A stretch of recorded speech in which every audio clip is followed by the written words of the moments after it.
মেধাৱী ছাত্ৰী স্বেতা আগৰৱাল হত্যাকাণ্ড সন্দৰ্ভত পোহৰলৈ আহিছে আন কেতবোৰ ভয়ংকৰ তথ্য যি তথ্যৰ কথা শুনিলে নৱপ্ৰজন্মৰ প্ৰেমৰ ওপৰতে আপোনাৰ বিৰাগ জন্মিব জীৱনৰ সৰ্বোচ্চ দি ভালপোৱা এজন প্ৰেমিকে ইমান নৃশংসভাৱে প্ৰেমিকাক হত্যা কৰিব পাৰেনে কিন্তু এই হত্যাকাণ্ডই অবিশ্বাস্য যেন লগা সত্যবোৰেই পোহৰলৈ আনিছে নৃশংস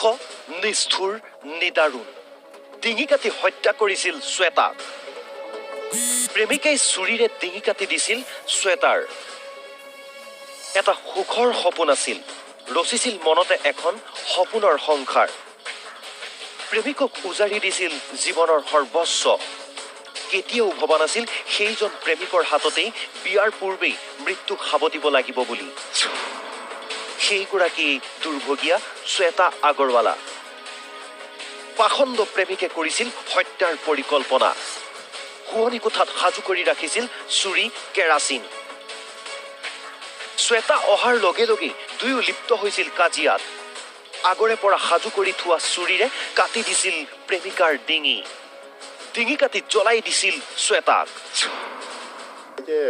কাট ইঞ্জুৰি এটা হেতু পোৱা গৈছে ডিঙিত আছে 7 সেন্টিমিটাৰ দীঘল এটা কাট ইঞ্জুৰি আৰু এটা কথা কৈছে বাৰ্ন ইঞ্জুৰি যেটো হেতু পোষ্টমৰ্টেম মানে পোষ্টমৰ্টেমলৈ মৰাৰ পিছত হৈছে মৰাৰ পিছত মানে জুই লগাই দিয়া হৈছে গতিকে হেতু আমাৰ ইনভেষ্টিগেশ্যনত আগতো পোৱা গৈছিল ইমানতে ভণ্ড প্ৰেমিকৰ নৃশংসতা শেষ হোৱা নাছিল হত্যাৰ পৰিকল্পনা ইমানেই নিখুঁত আছিল যে মাক আৰু বায়েকো মানসিকভাৱে সাজু আছিল হত্যাকাণ্ডৰ বাবে উপৰ্যুপৰি প্ৰহাৰ কৰিছিল স্বেতাক মৃত্যুৰ দুৱাৰদলিৰ পৰাও যাতে তাই উভতি আহিব নোৱাৰে তাৰ বাবে জ্বলাই দিয়া হৈছিল স্বেতাক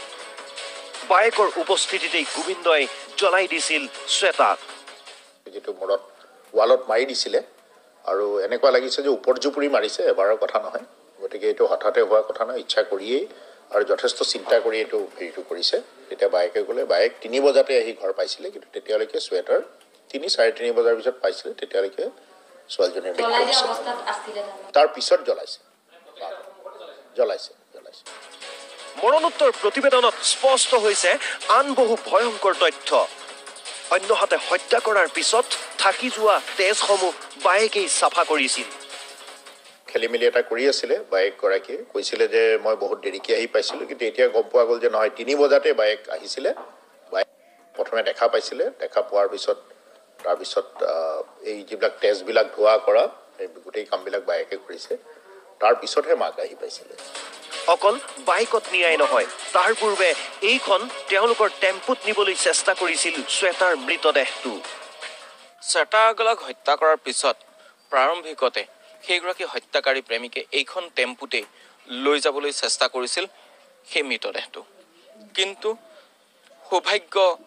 নাছিল যে টেম্পুখন ষ্টাৰ্ট হোৱা নাছিল আৰু টেম্পুখন ষ্টাৰ্ট নোহোৱাৰ বাবে পৰৱৰ্তী সময়ত বাইকত উঠাই ইয়াৰ পৰা মৃতদেহটো স্থানান্তৰ কৰাৰ চেষ্টা চলাইছিল সেইগৰাকী হত্যাকাৰী প্ৰেমিক গোবিন্দ সিংহালে বাইকত নিউতে দেখিছিল বিভিন্নজনে বস্তাৰ পৰা বৈ থকা তেজ ৰং বুলি ফাকি দিছিল ধুৰন্ধৰ গোবিন্দই আই উইটনেছ কোনোবা আছে নেকি বা কোনোবা বেলেগ ধৰণে দেখিছে নেকি এই ধৰণৰ কথা এতিয়া আমি একজন দুজন মানুহ এনেকৈ বাইকত লৈ যাওঁতে আমি এতিয়া পাইছোঁ মানুহ তেতিয়া তেজ মানে পৰা যেন দেখাবলৈ কি বুলি ক'লে পেইণ্ট বুলি ক'লে এতিয়া যিহেতু তেওঁলোকে বিজনেছ কৰা মানুহ ইমান